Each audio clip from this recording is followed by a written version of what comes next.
October day in 1917. I was walking along from one place to another, half on the sidewalks and half of the lawns. I was happier on the lawns because I had on shoes from England with rubber knobs on the soles that bit into the soft ground. I had on a new plaid skirt also that blew a little in the wind, and whenever this happened to the red, white, and blue banners in front of all the houses stretched out stiff and said tut tut tut tut in a disapproving way. The largest of the banners and the largest of the lawns belonged to Daisy Faye's house. She was just 18, 2 years older than me, and by far the most popular of all the young girls in Louisville. She dressed in white and had a little white roadster, and all day long the telephone rang in her house, and excited young officers from Camp Taylor demanded the privilege of monopolizing her that night, anyways, for an hour. When I came opposite her house that morning, her white roadster was beside the curb, and she was sitting in with a lieutenant I had never seen before. They were so engrossed in each other that she didn't see me until I was 5 feet away.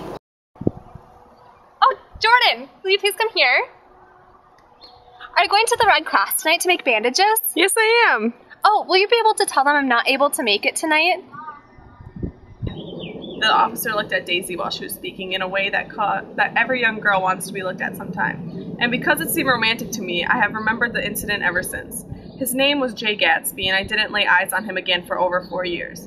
Even after I'd met him on Long Island, I didn't realize it was the same man. That was 1917. By the next year, I had a few beaux myself, and I began to play in tournaments, so I didn't see Daisy very often. She went with a slightly older crowd, when she was with anyone at all. Wild rumors were circulating about her, how her mother had found her packing her bag one winter night to go to New York and say goodbye to a soldier who was going overseas. She was effectually prevented, but she was on speaking terms with her family for several weeks. After that, she didn't play around with the soldiers anymore, but only with a few flat-footed, short-sighted young men in town who couldn't get into the army at all. By the next autumn, she was gay again, gay as ever. She had a debut after the armistice, and in February, she was presumably engaged to a man from New Orleans. In June, she married Tom Buchanan of Chicago with more pomp and circumstance than Louisville ever knew before. He came down with 100 people in 4 private cars and hired a whole floor of Seelbach Hotel, and the day before the wedding, he gave her a string of pearls valued at $350,000. I was a bridesmaid. I came into her room half an hour before the bridal dinner and found her lying on her bed as lovely as the June night in her flowered dress, and as drunk as a monkey. She had a bottle of Sauternay in one hand and a letter in the other. Daisy! Congratulate me. Never before have I had a drink in my life, but oh, how I do enjoy it. What's the matter, Daisy? Here, dearest, take these pearls right here and give them back to whoever gave them to me. Say Daisy's changed her mind. Daisy's changed her mind.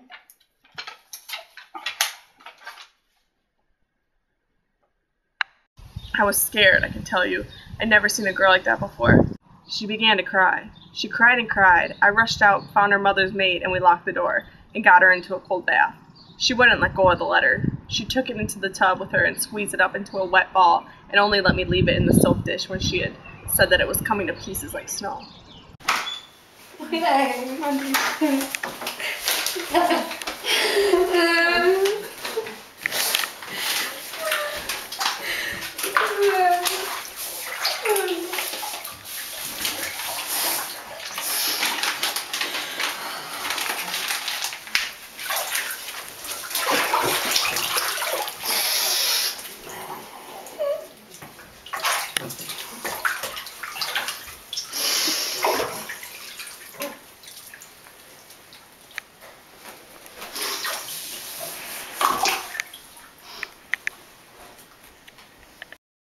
But she didn't say another word. We gave her spirits of ammonia and put ice on her forehead and hooked her back into her dress, and a half hour later when we walked out of the room, the pearls were around her neck and the incident was over. Next day at 5 o'clock, she married Tom Buchanan without so much as a shiver and started off on a 3-month trip to the South Seas. Well, about 6 weeks ago, she heard the name Gatsby for the first time in years. It was when I asked you, do you remember, if you knew Gatsby and West Egg. After you had gone home, she came into my room and woke me up and said, Jordan, what Gatsby? I described him. I was half asleep. She said in the strangest voice that it must be this man she used to know. It wasn't until then that I connected this Gatsby with the officer in her white car.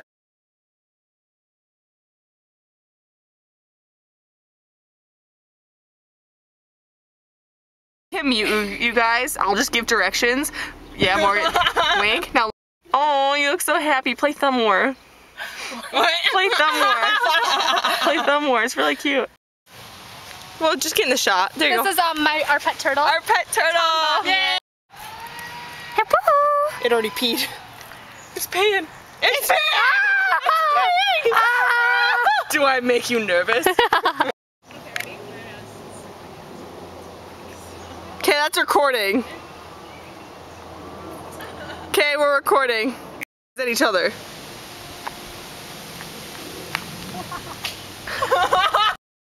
Marie, what was your reaction to seeing Daisy all drunk? Scared me. That's my best friend. I'm just trying to be a good bridesmaid. Look at that! Ah! Guy across the street standing there in the doorway. Give a little like R, Morgan.